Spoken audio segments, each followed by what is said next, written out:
பார்க்க வந்த சேதி மட்டும் சொன்ன முல்லையே,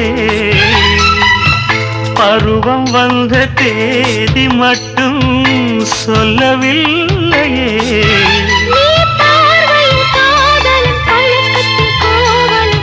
சொல்லவில்லையே. உன்னை தொட்ட தென்றல் இன்று என்னை தொட்டு சொன்னதொரு சேதி. உள்ளுக்குள்ளே ஆசை வைத்து தள்ளி தள்ளி போவதென்ன நீதி? பேச